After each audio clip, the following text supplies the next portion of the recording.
In My Teacher's Footsteps, Chapter 5, read by Nick Scott.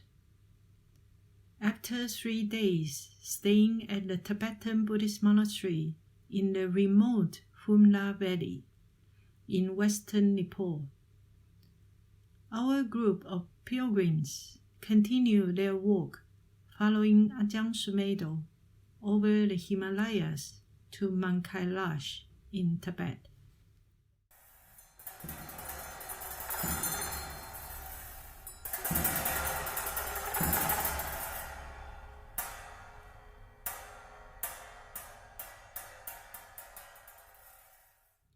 Chapter 5, Working with Others.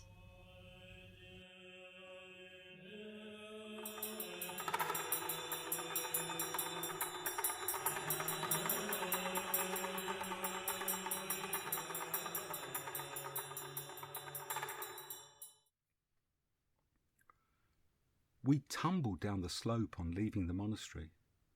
After 2 days' rest, everyone was overflowing with energy. Then we bowled along the wide track at the valley bottom, which was again halfway to becoming a road and flanked with stone retaining walls.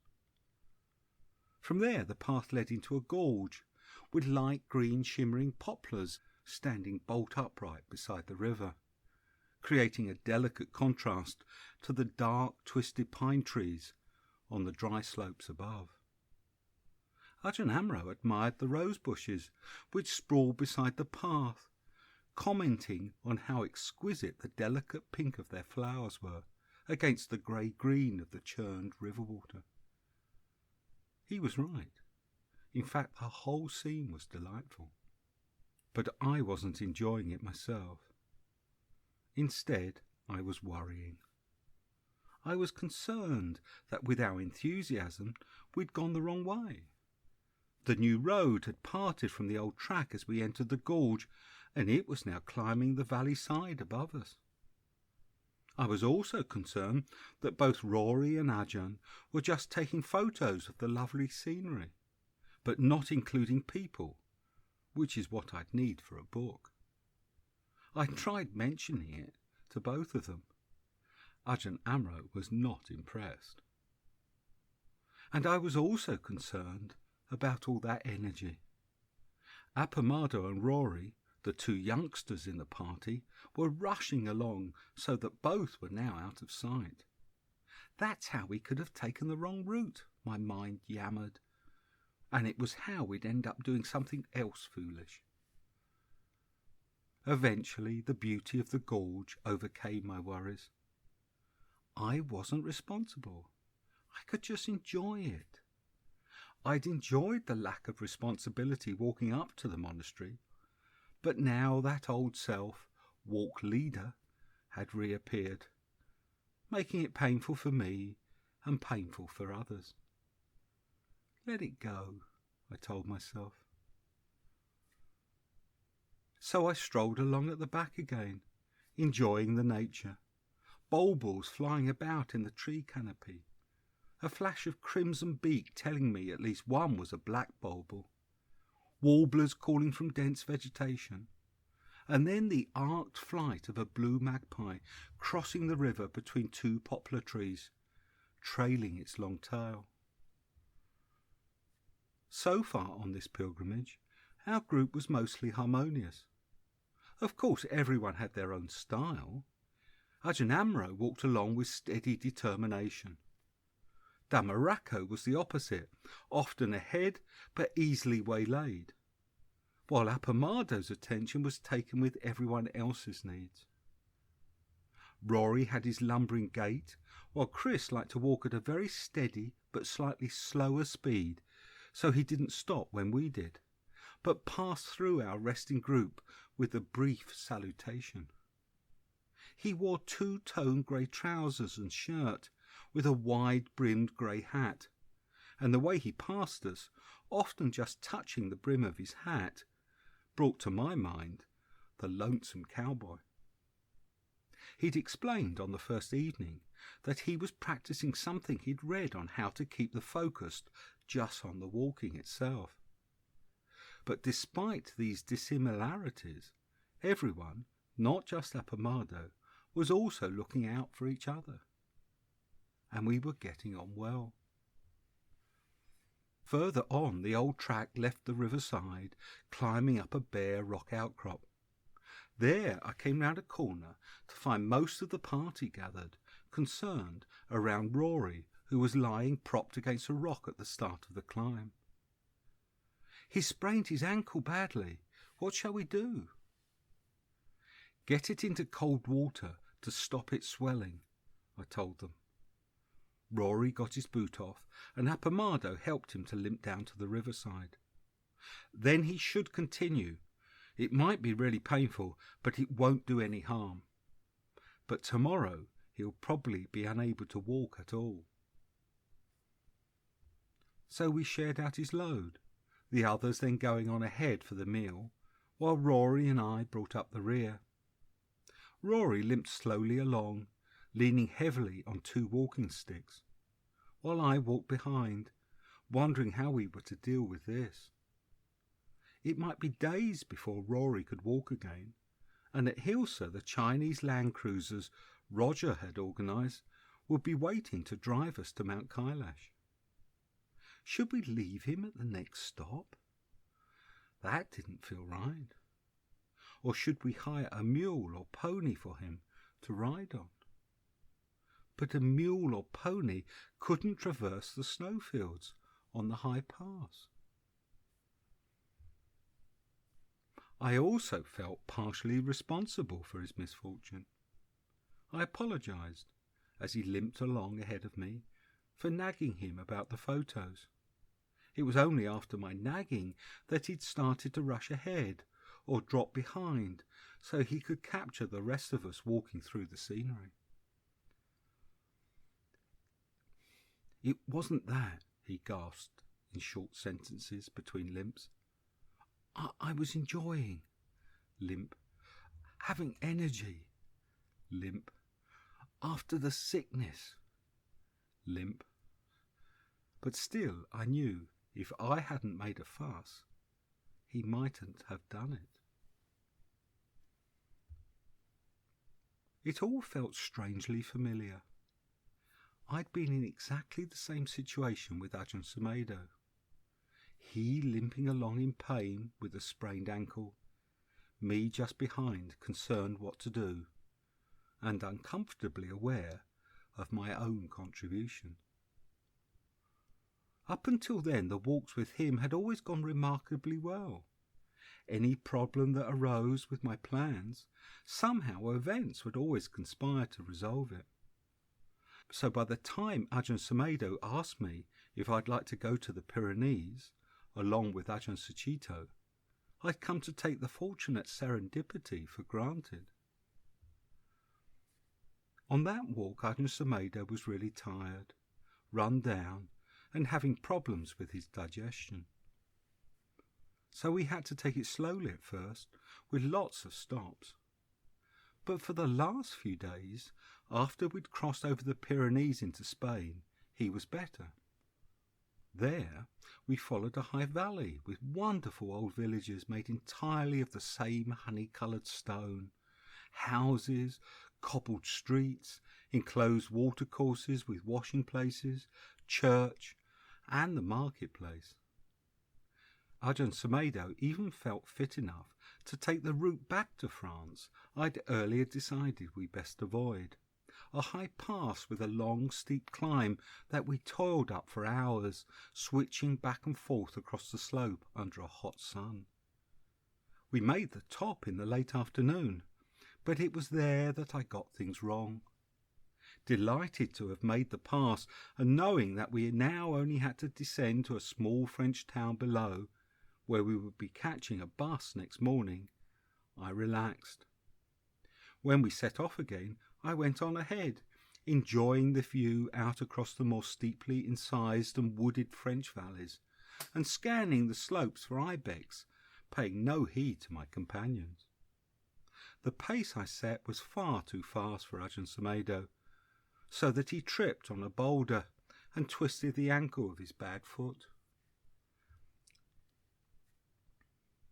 I knew immediately, as I did with Rory, that I had to keep him moving and get him down the mountain as far as we could. But he was in a lot of pain as he limped slowly along. Then, from nowhere, a mountain thunderstorm gathered above us, rumbling ominously, and darkened the sky. Soon we were struggling along in heavy rain, with lightning flashing about the high peaks around us. We were suddenly into a hell realm. There was no shelter, and anyway I knew we shouldn't stop. It was heart-rending walking slowly behind him sodden and limping in pain, and me blaming myself. Eventually, after a couple of hours, Ajahn Sumedho could go no further. The storm had passed, and we could see a small hamlet way beneath. But we were on a rough, stony track, descending a steep slope. The only flat place was a switchback in the track, just large enough to erect his small tent. Inside we laid out his mat and sleeping bag and helped him in. He sat there looking completely drained. Then Sucitto asked him, "Is there anything else we can do, Ajahn?" "In the small pocket in the top of my pack." "Yes?" "There's a cigar." He'd been given it by George Sharp, who knew he'd once smoked them. George said it was in case it all got too difficult. Sucitto took the cigar from the little tube it was in, lit it, and passed it to Ajahn Sumedho, who sucked slow and long, waited, and then gave out a very long sigh. Next day the hell realm was over. At first light we left him in his tent and followed the old track down to the village, where there was a telephone box and a small shop had just opened. I telephoned the friend we were to stay with that night, Sue Lum Rockcliffe, who offered to drive the 3 hours it would take to come and get us. Then we climbed back with breakfast. We even made him coffee on our little stove. When Sue got to the hamlet, she insisted her old French 2CV could drive up that track. That's what they were made for, she assured us. And she was right. We had to clear the track in places ahead of her, but she got all the way to Ajahn Sumedho. That afternoon we were sitting in the shade of a grapevine on the patio of an old French farmhouse that Sue and her partner Neil had just finished renovating to let. It felt like heaven. It was that experience that led me to warn Andrew Yates that when you organise a trek for Ajahn Sumedho, everything will go unusually well. But if something should start to go wrong, it can do so spectacularly. And if that happens, not to take it personally. Rory's sprained ankle didn't seem as bad as Ajahn Sumedho's, though. We were slow, but we didn't have to stop. Eventually, way above us, there was Appamado standing on a crag, looking back down the track, concerned. As well as our meal waiting for us, Indra had a basin of cold water for Rory to soak his foot.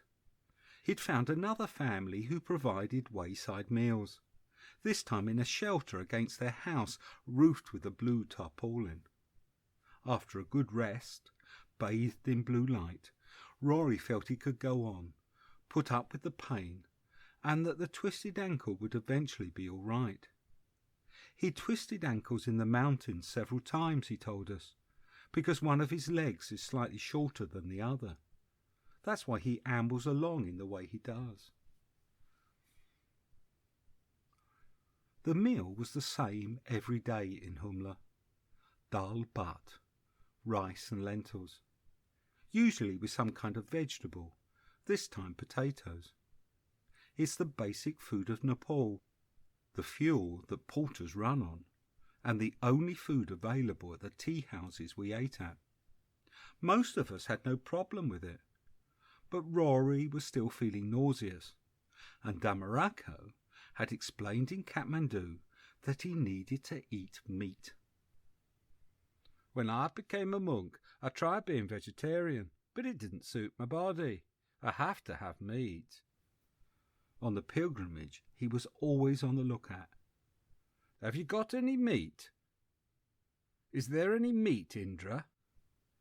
But there never was.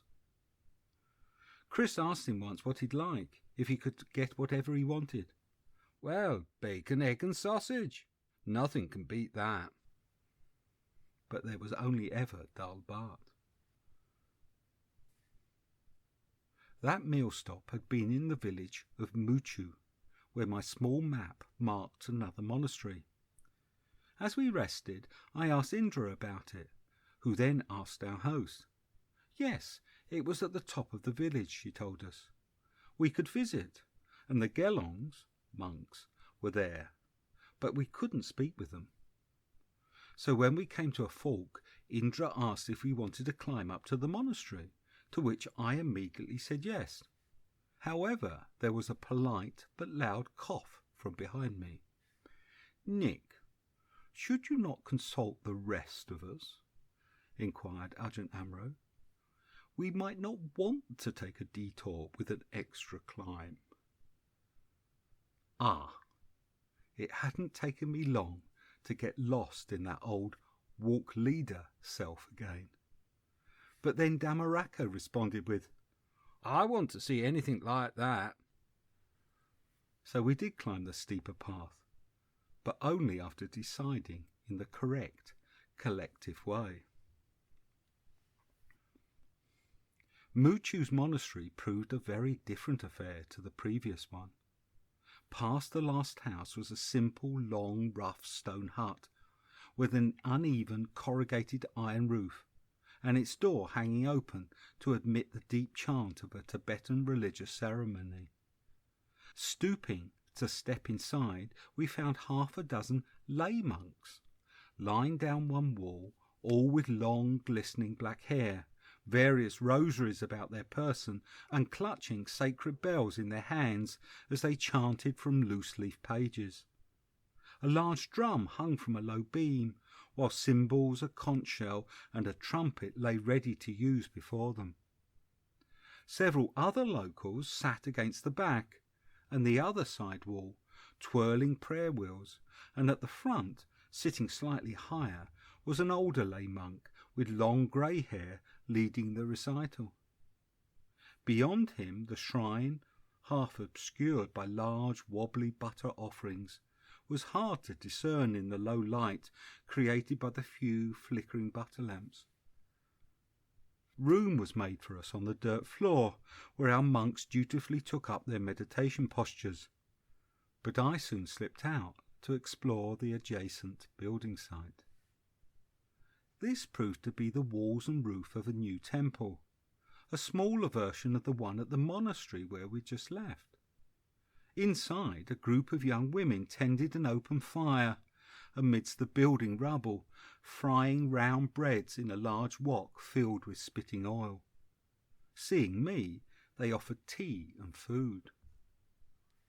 Later, a young man, summoned from the village below, told me in English that their Rinpoche would arrive from Kathmandu the next day, when they'd have their big ceremony, that their monks were doing a 6-day silent fast with chanting, not 3 days, and that they were of the Sakya sect of Tibetan Buddhism.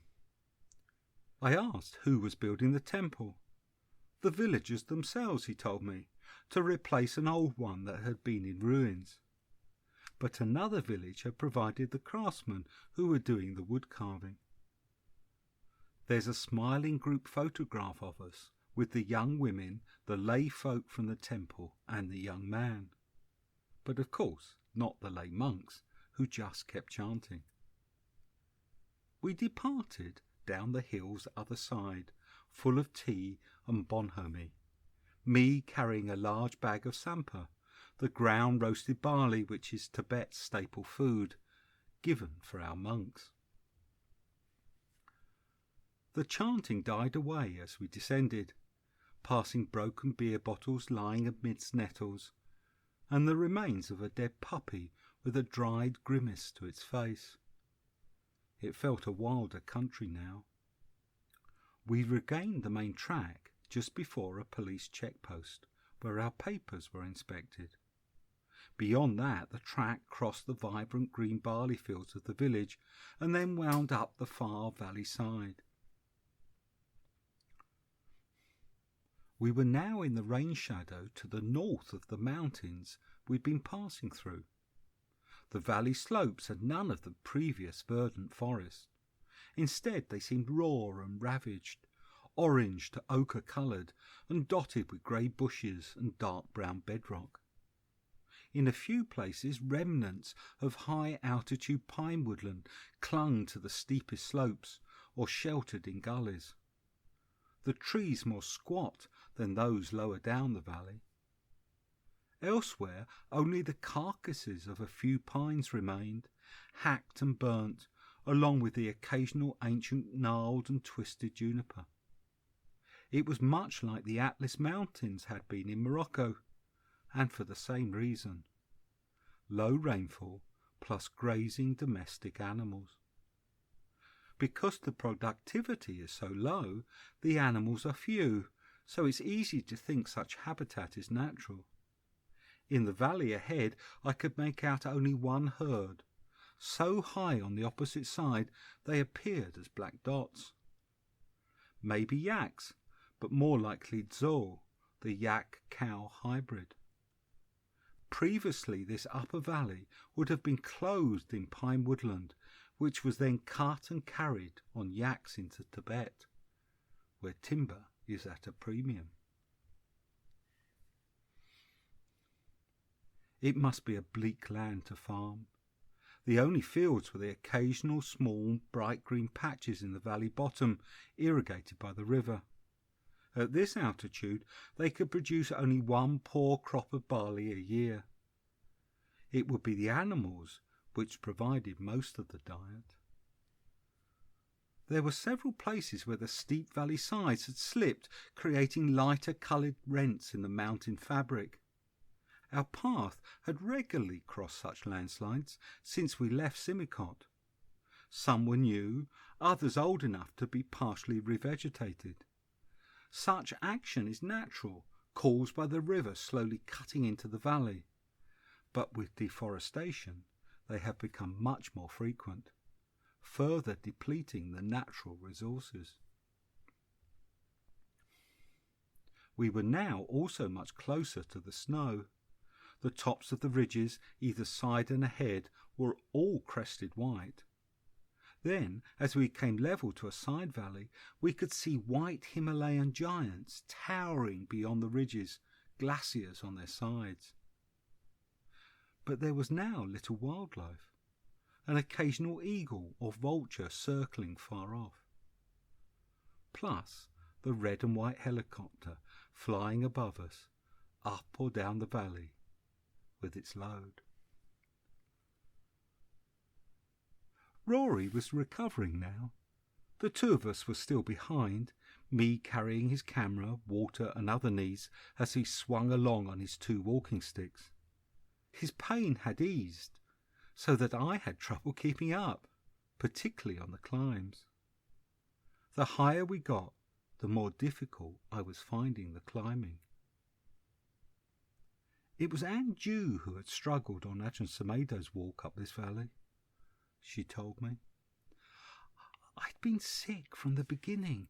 I caught Alison's flu, so by the time we started walking, she was over it, but I had a fever. I remember Andrew saying in Kathmandu that it was up to me. I could stay behind or I could go with them, but they couldn't wait. I found the flight to Simicot hard. I threw up when we landed and was really woozy for the first few days. But by the time we got to the monastery, the worst was over. But then the next day, the altitude started to kick in. It was really ironic, as I was supposed to be the doctor, there particularly for Ajahn Sumedho.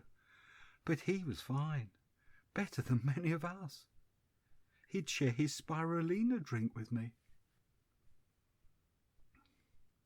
Alison told me that despite this, Anne was still insisting on carrying her pack. We were trying to persuade her to give it over to one of the porters like I did. She would sometimes give in, but often she would just say, No, I can do it. It was really hard to watch. She was suffering so unnecessarily. She should have gone back, really. Andrew said he'd actually suggested that at the monastery in Yalbang, but by then Anne thought she was over the flu. Andrew also told me that Michael, like Alison and Ajahn Sumedho, was not carrying his gear. It just looked like he was. I picked up his pack one day, and it was light as a frigging feather. He'd scurried all his stuff away in his tent bag, given to the porters. When I asked, he said he got the heavy camera and all the film.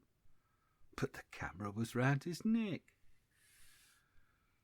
Andrew told me this as I struggled to keep up with him as we walked a route over the Lake District mountains that he usually ran. So I felt some sympathy for Michael, who would have been in his early 50s when they climbed up through Humla. Although I was glad I wasn't carrying my gear, I still got the occasional pang of guilt watching the porters lumbering along ahead. But they didn't seem to be struggling.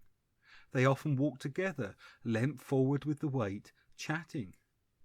Indra told us by local standards their loads were easy, as our packs were much lighter than most trekkers brought. Still, I noted each porter regularly checked the weight of the other's loads to make sure he wasn't carrying extra. Their names were Perry, Bala and Gaia, but early on Dhammaraco had renamed them. Jerry's the one who's always singing, Bill has the round Nepali hat, and Ozzy is the little guy who's the leader. Having bypassed the climb to the second monastery, the three of them were now distant figures on the track ahead, opposite the black scar I'd been watching since we left Muchu. I still couldn't believe that this was where the Canali came from, as shown on my map, as the main valley itself seemed to continue straight ahead unaffected. However, as we got nearer, there became no question. The main body of water was exiting from a black chasm, while the main valley beyond it had a tributary no larger than the one coming in from the valley on the other side to the chasm. The chasm was the gorge cut by the river through the final and highest Himalayan ridge. And this was why our route followed the valley ahead, ascending and crossing the Nara La Pass, from where we would drop steeply back down to the Karnali River, as it entered the gorge from Tibet.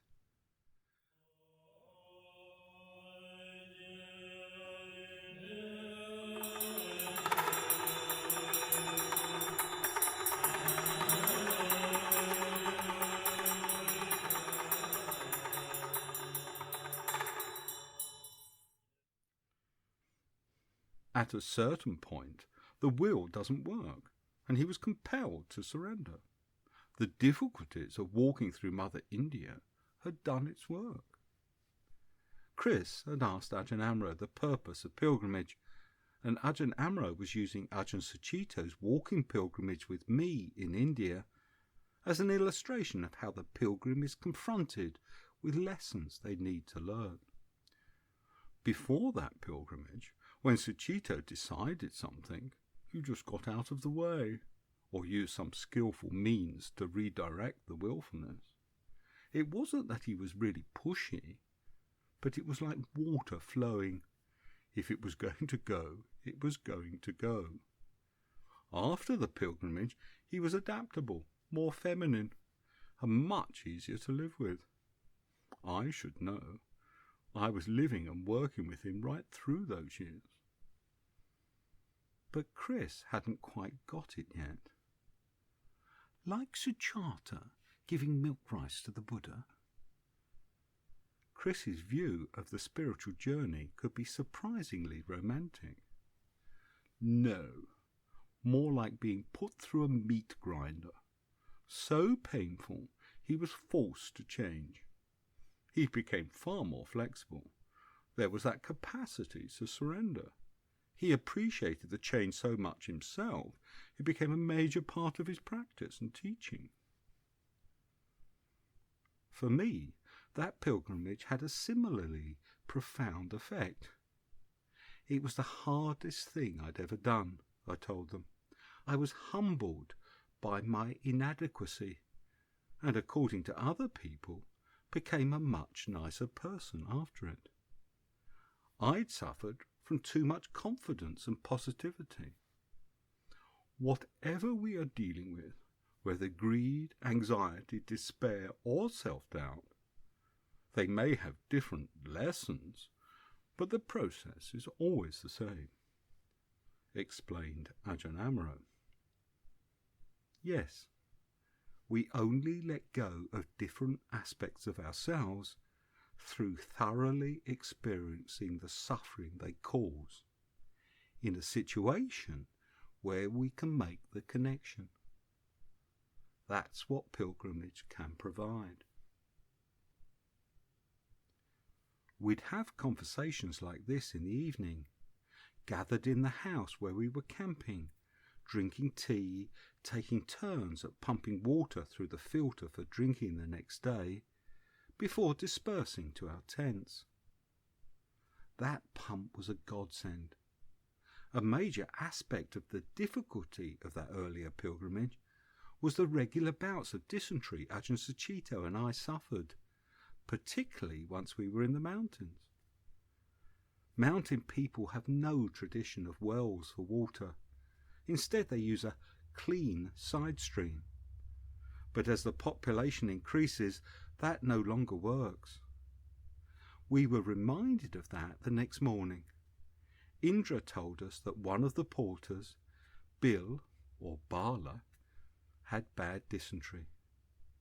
It had started at Yalbang and had still not cleared up. Bill sat there looking sad. Now he wanted to go home with the money he'd earned so far. His load, Indra told us, would be carried instead by our host to the next stop, where we would hire another porter to take the load over the pass. Our host, meanwhile, was preparing to leave. Her name was Seren Lama. All these people had Lama as their last name, indicating they were Buddhist. We'd stopped the previous afternoon in a hamlet where the two valleys and the gorge met, on a small flat plain amidst the piles of sand and rock deposited by ancient glaciers, and since reworked into ridges by the river. We'd chosen to stay at Seren Lama's house because it had empty fields beside the river for camping, but we soon realised the best aspect of our choice was what we were able to do for our host. Seren Lama was a widow who'd lost her husband 2 years before.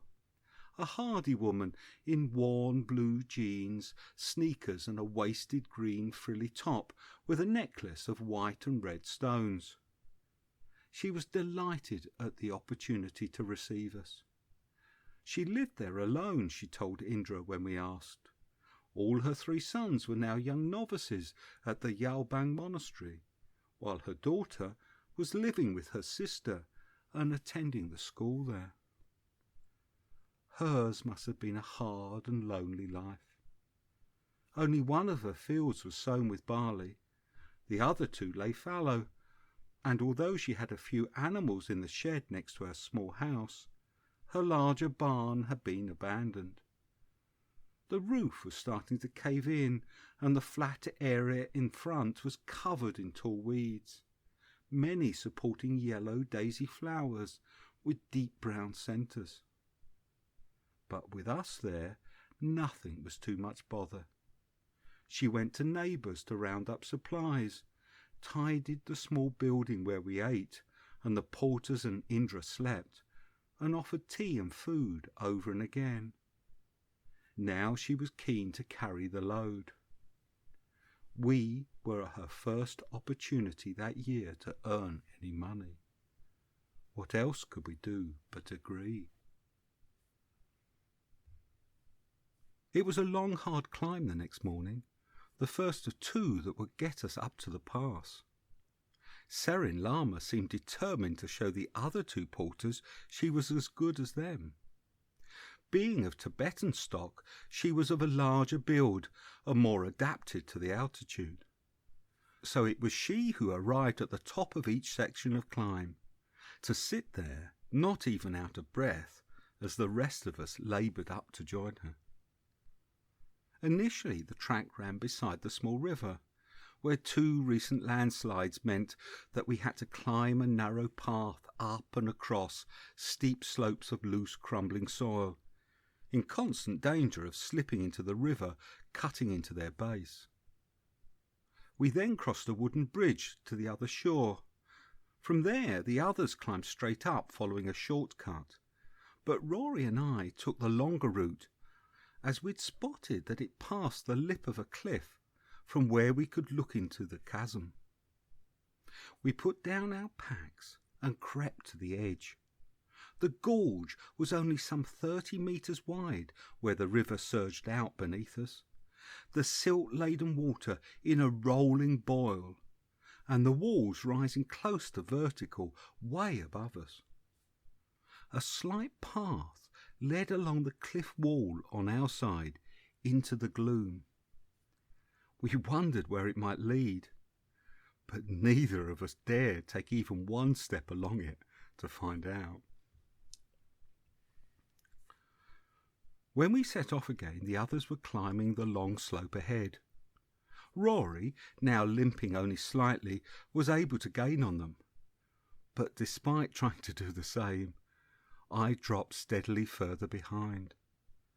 The incline wasn't that steep, less than 1 in 3, but I only had the one low gear and had to stop every 5 minutes to regain breath, my head swimming with the effort and my legs like jelly. Once I'd been so good at this. As a walk leader in Northumberland, I was known for the nonchalance with which I led large walking groups, letting them string out on the trail rather than keeping them all bunched together. I was able to do that because I knew I could overtake them on the climbs. On mountain treks, I always carried a larger pack with all the extra things the group might need. On the walk in the Pyrenees with Ajahn Sumedho, I remember a climb from a French village which rose straight up for several hours to a long, high ridge that we would be able to follow for days. I climbed it with 3 days' food for 3 people on my back, plus my own things, while Suchito carried Ajahn Sumedho's tent and other heavy items. I was like a heavy goods vehicle in bottom gear, but I made it. I'd chosen that route because the long ridge would be an easy walk for Ajahn Sumedho in the tired state he was in.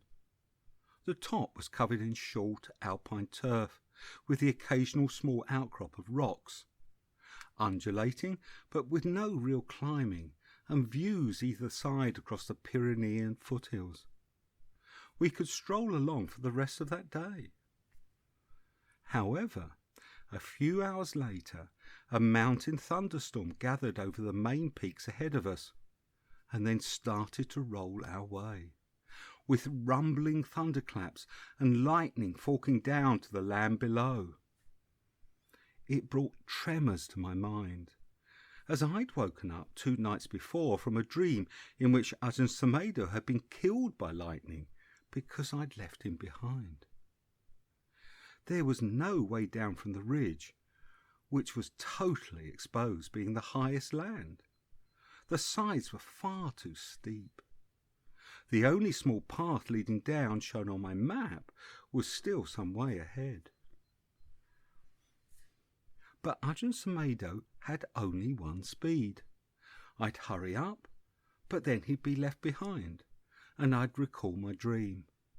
To make it worse, both monks carried metal walking poles. As the storm got closer, heading straight our way, I got increasingly agitated. Eventually I turned to Suchito by my side. "This is really dangerous. We're not going to make the side path in time. What we should do is get rid of the metal poles and lie down." But making Ajahn Sumedho lie down in the rain... "You don't have enough faith, Nick. Ajahn Sumedho's never going to die in a thunderstorm." So we went on, lightning starting to crash down around us, the first of the rain coming heavy and hard. I was shaking so hard with anxiety, I could no longer speak. Then, at last, we reached the path.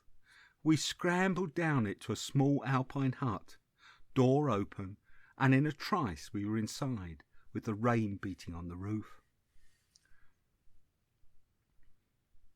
Once I'd recovered, I explained to Ajahn Sumedho why I'd been in such a state, and what Suchito had said. "Huh," he replied. "If you'd told me, I would have lain down." I'd forgotten how unconcerned Suchito could be about death. But those days were over. How can you lead walks from the back? 2 years before, a couple of younger monks, one of them Appamado, asked me to lead a walk following the St. Paul's Way through the mountains of Turkey. I'd reluctantly agreed, but found on the long climbs I couldn't keep up with the others. It was not for lack of fitness. I'd trained in the Irish mountains, and by then we had walked for 3 weeks in Turkey, easily long enough for anyone to get fully fit. But I still struggled to keep up whenever we climbed, remembering my mother telling me when she got to 60, "I still love walking, Nick, but I can't do hills." Age, I reckoned, had brought the same lesson to me. There was a day in Turkey when I asked the 2 monks to lead instead. One group of lay people had just left us, and we were to meet another in a town ahead the next day. Having shed the responsibility, suddenly I felt really tired. But the monks kept losing their way, and in the afternoon, frustrated, they asked me to take over again. Still tired, but trying to map read, I tripped on a steep, rocky descent and cut my head badly. Then, sitting at the root of a small tree, my head now bandaged with a bloody white cloth, and having agreed to go back to the town to get it stitched up, I asked them to witness my vow. I would never, ever lead a walk again. So now here I was in Nepal, climbing another steep, stony track, on my own at the back again. But at least, thanks to the vow, I was not feeling responsible for anyone. This was the 3rd climb that morning, and the steepest. On one stop, to regain my breath, a Tibetan lady my age passed, carrying a heavy pack, wearing rough trousers, and descending using an umbrella as a walking stick. I managed to nod a greeting, but I was feeling so weak, I could hardly string a thought together. All I could do was put one foot above and beyond the other, climbing slowly, stopping again and again to recover, staring blankly upwards at just how far there was still to go.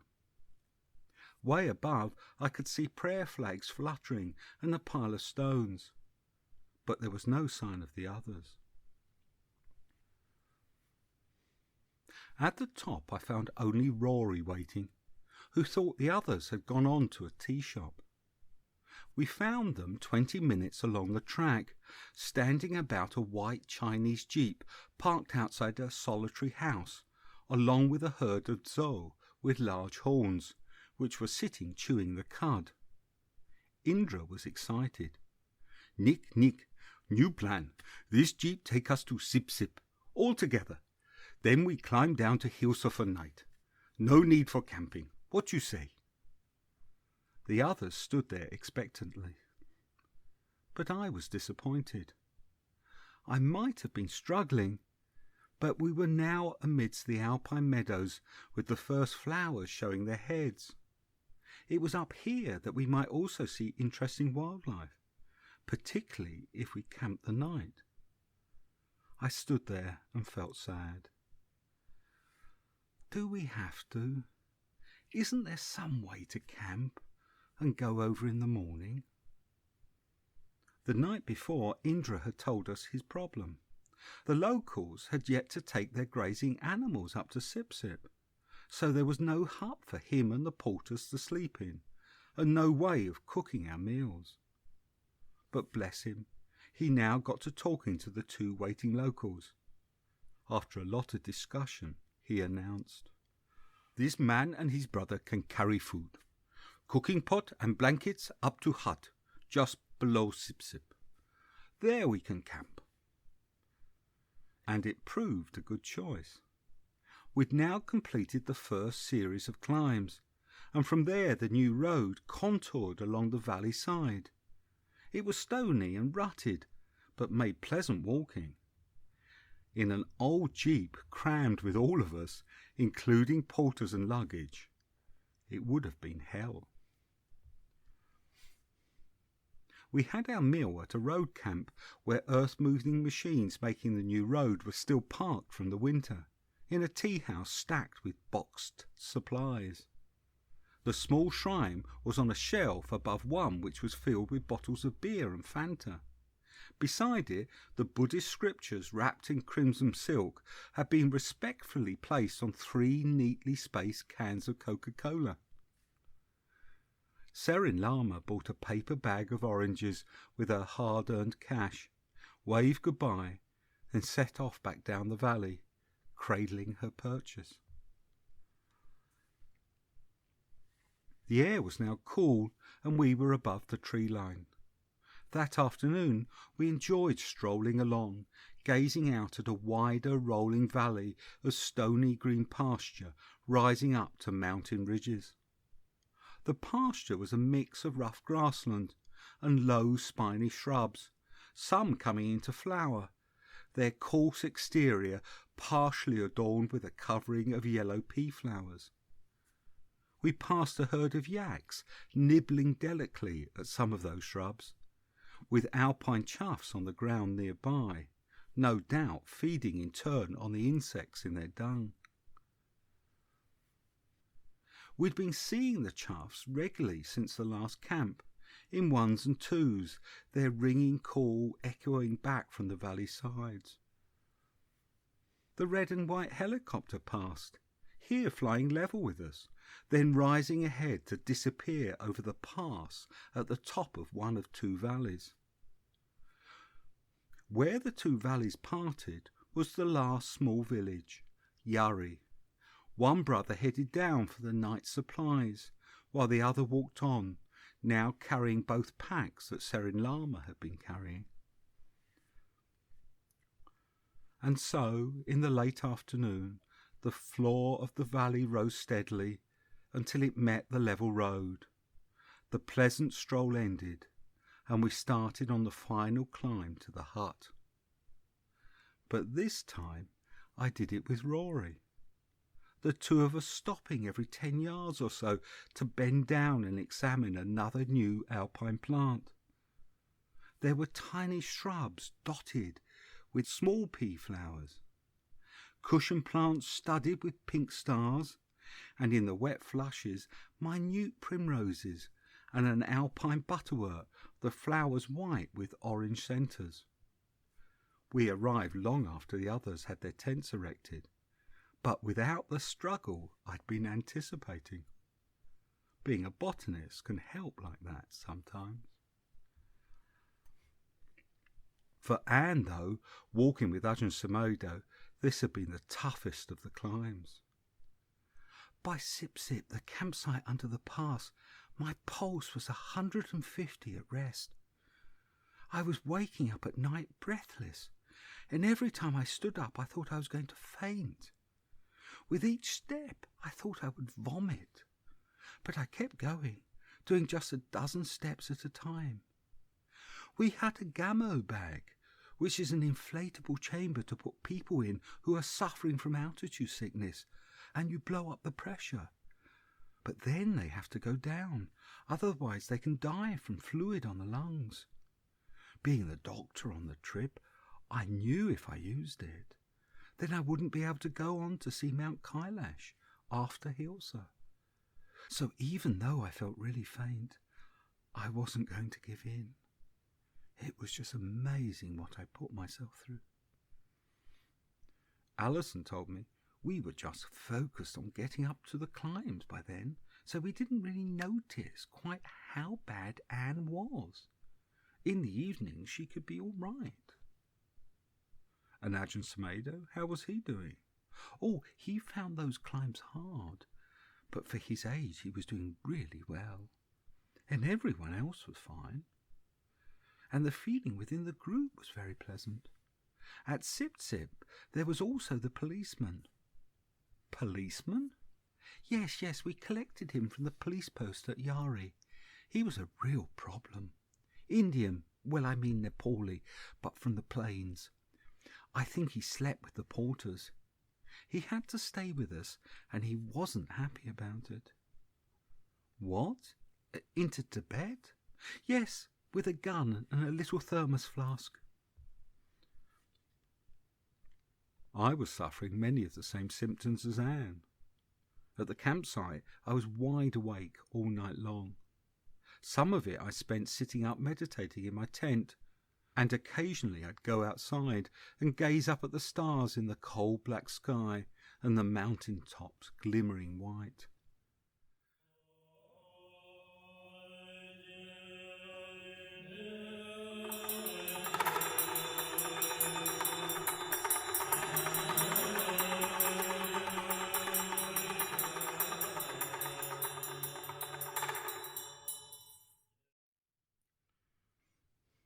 Next day it was a short climb up to Sip Sip, where the valley widened out to create a flat meadow. On the far side, a steep turf slope dotted with rocks and boulders rose to the Nara La Pass, clouds scudding by in the blue sky beyond it. The track widened for this final assault, but had deep gullies from the winter's melting snow, and beside it the rusting remains of a few old Chinese vehicles, presumably abandoned when the snow came at the end of the season. There were still patches of white on the hillside about us, but there was no snow left on the track itself. However, it was the far side, facing north, that would be difficult. I arrived at the base of the climb not long after the others, but was soon dropping way behind. Like Anne, I had to keep stopping, my chest heaving.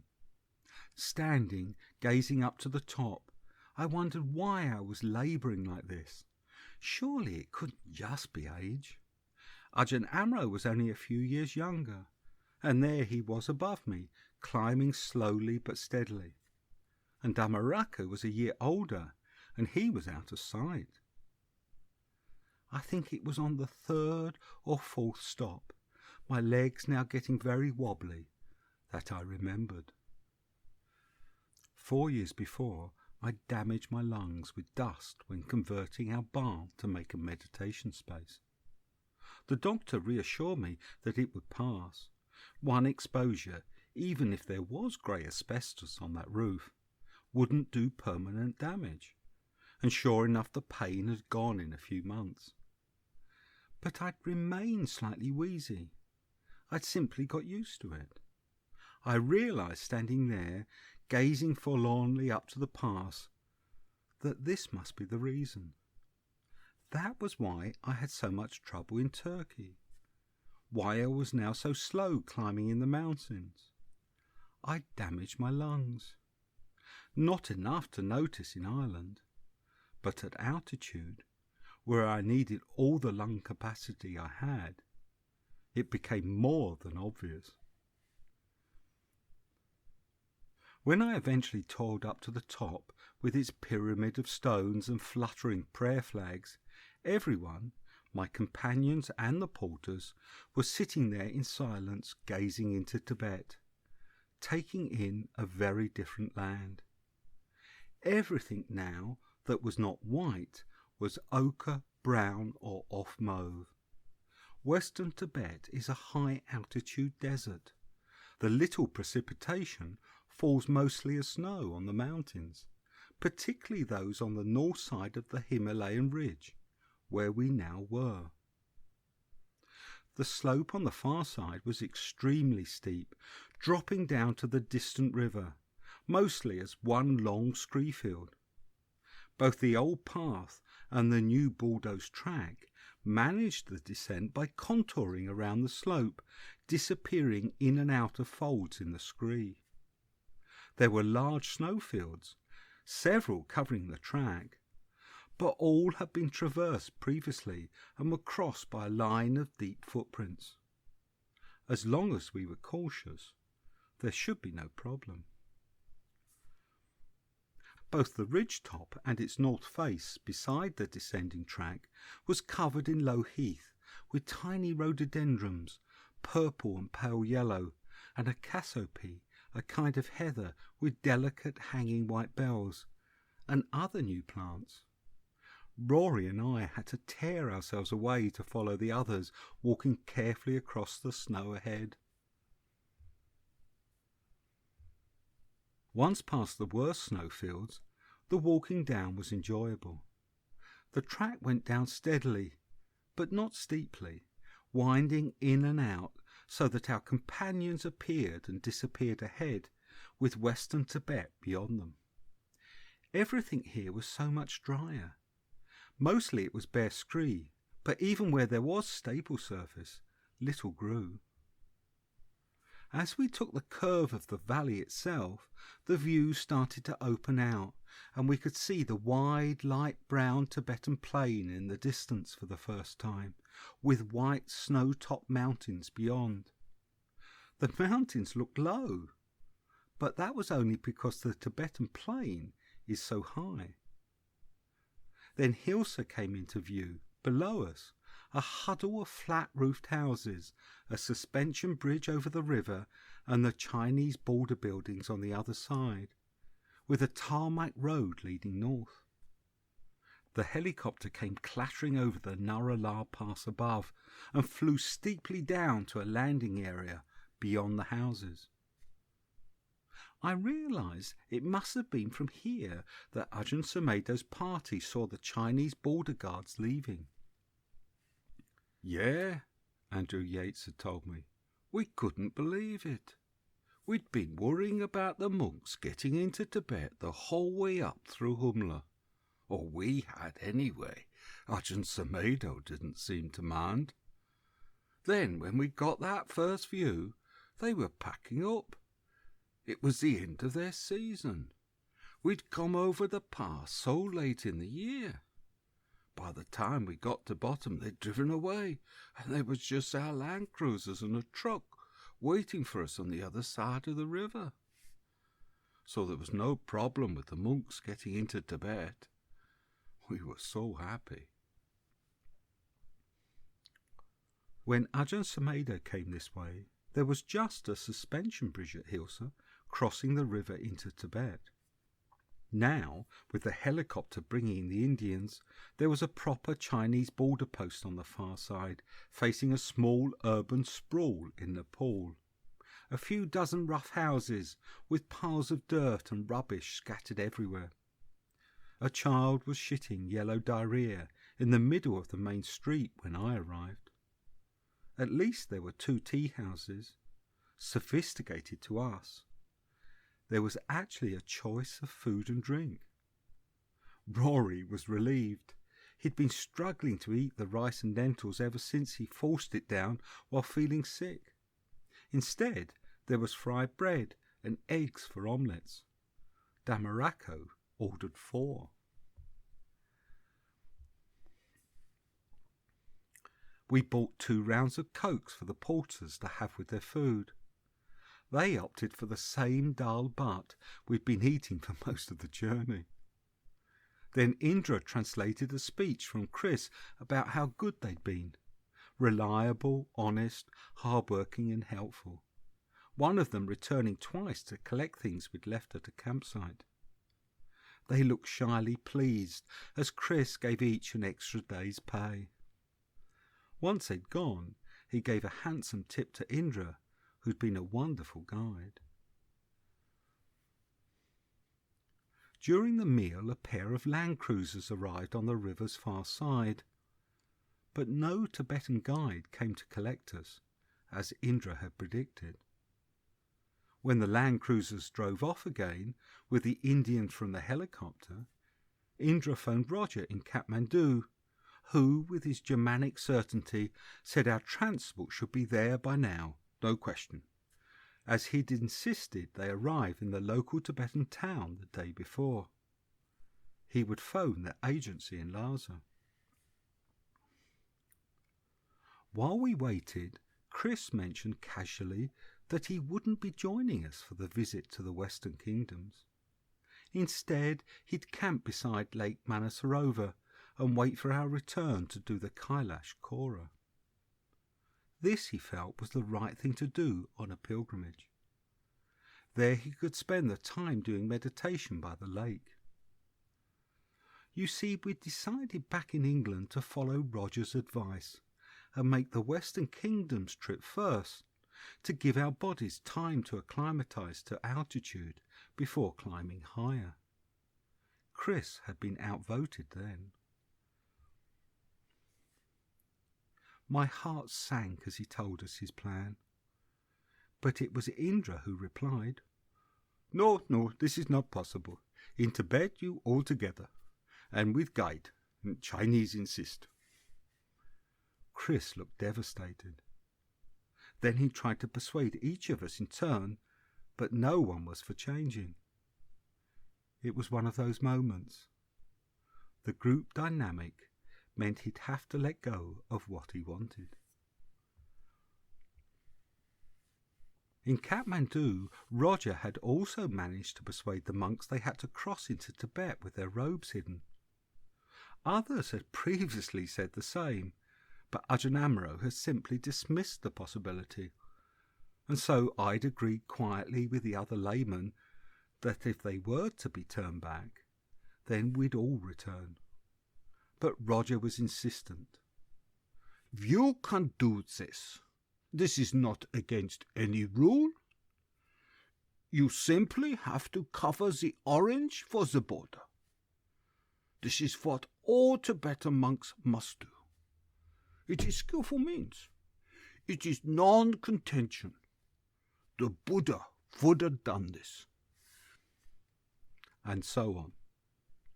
On our second meeting, the monks gave in, but only for the crossing. Theravada is the conservative school of Buddhism, where such behaviour is frowned upon. In Yalbang, Rinpoche was pleased at their decision. He told us that when coming to Tibet from China or flying into Lhasa, the Chinese now let monks in, but still not at this border. He also told us to hide anything Buddhist. In the tea shop, I took off the small Buddha round my neck and hid the CDs and booklets he'd given me for a disciple of his we would be meeting.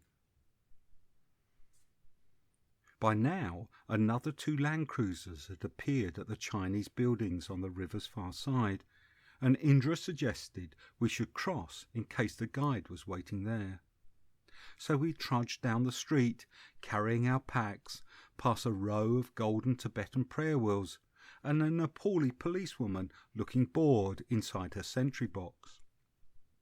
We crossed the swaying bridge, both railings to begin with hung with carpets, blankets and clothes drying. On the far side, a dirt track led a few hundred metres beside the river to double gates in a high fence topped with barbed wire. The gates were open, and the fence only ran from the river less than 50 metres up the mountainside, but it was obvious that it was here that China began. A pristine tarmac road led from the gates to the newly built border post, and then continued out of sight. But our guide wasn't in the building, and the Land Cruisers weren't for us. A border guard insisted in clipped Chinese English. "You must go back. Entry only with guide." So we had to trudge back again. Our transport finally arrived as we trailed back across the bridge. Not for us 2 Land Cruisers and a truck to carry the luggage, as Ajahn Sumedho's group had enjoyed. A small Chinese minibus, covered in dust, drove up to the gates, and a young wiry Tibetan, wearing jeans, a black leather jacket and dark glasses, got out to saunter over to meet us. His name, he told us in good English, with an American twang, was Dorje. They were late because of trouble with the minibus. It was old and not really up for the journey from Lhasa. The Chinese border post proved no problem for our disguised monks. We were through in less than an hour. From there we drove on to Purang, the border town, which the Nepalis call Tilarakot, as they once owned it. Dorje and the driver sat in front. In the back of the minibus there was more than enough seats for the 6 of us, but they were small, with little legroom, the windows set too low for the tallest of us to see out fully, and our packs took much of the space left.